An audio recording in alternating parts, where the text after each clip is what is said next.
Hey everyone, it's Chris Ward here with the CBT Nugget series on ITIL Foundations, and today's nugget is all about service transition in the area of knowledge management. I'm really excited about that. In fact, I even wore my CBT Nugget Spark Your Brain shirt. Get that knowledge into my brain, all about knowledge management. From that foundational level that we're focusing on, we've already covered two of the big ones that you're going to see here in the service transition area: transition planning and support, change management. But there's a couple more that we also need to focus on, including knowledge management, which we're going to cover in today's nugget. When I was growing up, I really liked the old television shows, the old black and whites from the 60s and maybe even into the 70s a little bit. One of my favorites was this one. It was called Get Smart. And of course, talking about knowledge management, you think about how you need to get smart and you need to have knowledge in order to do things well. But of course, the character that played Maxwell Smart, Agent 86, Don Adams, of course, he was kind of this bumbling fool that he just bumbled his way into everything. He really wasn't all that smart. He wasn't dumb, but he would do things that were just totally wrong for the situation. But because he was lucky and he always had good support people, including Agent 99, he'd managed to save the day. Well, we want to make sure that we're not having to save the day every time someone does a misstep when we are moving into a brand new service or whether we are changing an existing service. With knowledge management, according to the ITIL library book, we are on page 181 and 182.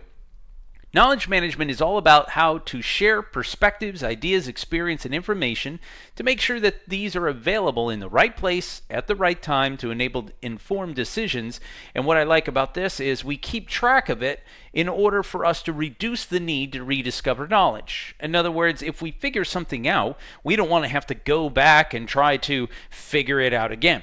A couple of terms that we are going to need to know from this particular area for the small Willet room is the DIKW, which is Data, Information, Knowledge, and Wisdom chart, and how you move from data all the way eventually up to wisdom, according to most folks. And of course, the Service Knowledge Management System, or SKMS. Now, there are components that help to make up the Service Knowledge Management System, and so we've discussed a few of those, but we're going to concentrate a little bit more on the real pieces that go into this. Now, with this, some of the benefits and the things that we are going to help ourselves by having good knowledge management, of course, and to kind of consider this from your exam environment, is that your users, your service desk, and your support staff, all your suppliers, they're going to understand this new or changed service because they have the knowledge. They're going to have awareness of the use of the service, how to use it. And if you already have a previous version that's out there, well, we don't want to use that version. Now, this can be difficult, can it? When you have people that are just used to something and they don't like to do any change, well, but a lot of times they don't like to make the change because they just don't know what the new service is going to do or how the changed service is going to be better than the one that they've had before. And then, of course, something that requires us to know things is the establishment of the acceptable risk and confidence levels associated with the transition. How much risk in rolling this service out? What are some of the things that we might encounter? And, hey, guess what? How confident are we that we're going to have that successful transition?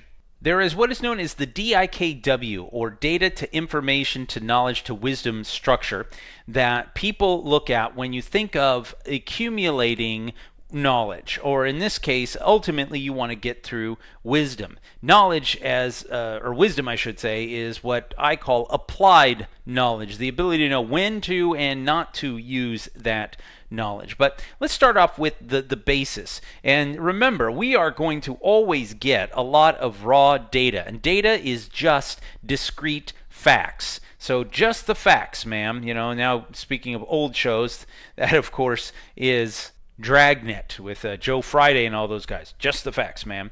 And so what we want to do is we take these facts or data, which could be anything from monitoring tools, and you want to see what the packets are doing as they're moving through. What kind of bandwidth utilization do you have on certain parts of the day and or in the evening? Well, that's just raw data. Now, that raw data is not going to do much for you. That could be something like, well, on September the 3rd at 2:45, we were utilizing 86% of our bandwidth. Okay. Well, we want to make sure that we capture accurate data, because once we do that, we then provide context to the data, and it then transforms into information.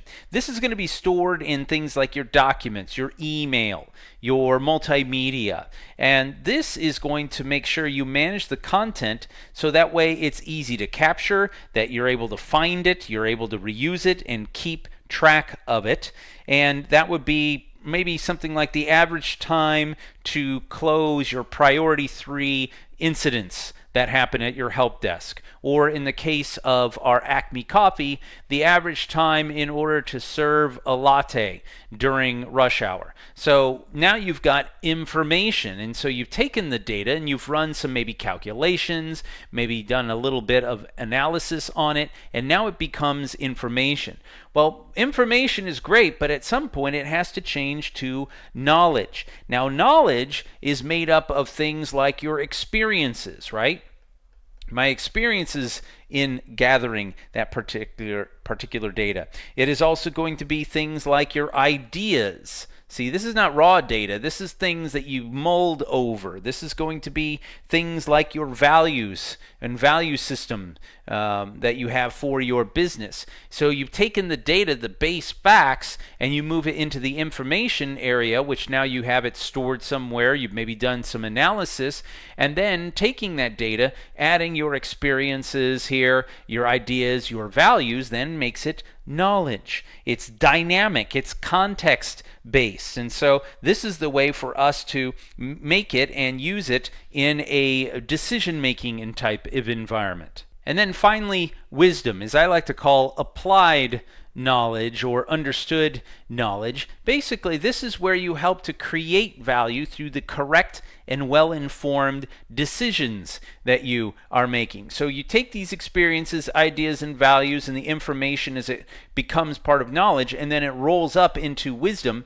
And so we would say this is where you get correct decisions are made because of the ability to roll things up. One person used to like to say, well, the data is just the raw facts. The information is going to give you the who did it, the what, the when, and the where. And then with the knowledge, that's like, well, how is this going to work together, right? And we're going to take all that who, what, when, where, turn it into how, and then this is where you do the why. Why should we do that? Is that the right thing to do for our business or for the customer or for the service itself to be successful? So again, we take this and understand how best to respond, and wisdom involves having the application and the contextual awareness to provide that common sense judgment of like, that just is not going to work. So that's how we all work with the DIKW. Make sure you know the order that it rolls. Now, to get our data, our information, and knowledge all put together, we're going to use management systems and databases and tools like that. Now, you can't use it for wisdom, obviously, because that is just basically taking the knowledge to make the right decision. But to get that knowledge in place, it's good to have a system in place. And that's why we have our SKMS, the Service Knowledge Management System. This is all the tools and databases that are used to manage your knowledge and information. And there are a whole bunch of other management systems and database, but the two that are basically a couple of them that you need to know about, especially how they all fit together, are what we see here on our whiteboard here. You start off with something like your known error database and your configuration management database, which then rolls into your configuration management system. And this is going to be where you're storing, you're managing, you're updating, and taking all the information that you need in order to manage your full life cycle, right? And so this is going to be things about like the configuration management system, and we'll talk about this a little bit more in our service asset and configuration environment. But what you talk about here is, hey, what are the things that we have in order for our service to be successful? How do we get it configured? And so we obviously need to know the things that are causing the problems, the known error, and then the database of our configuration that we can use, and then that rolls into your configuration management system. And that's basically looking at the configuration of your IT infrastructure, right? But that is not all the knowledge that you need, especially in getting to that service transition period. Up here, this is just one component that then rolls up into your SKMS, which will also include things like your staff, right? Who do you have on staff? What are their experience levels that they have? That is also important. What are going to be your suppliers, right? And their abilities. So your suppliers have obviously abilities that are going to help you in that particular environment. And then this is going to be obviously your user education.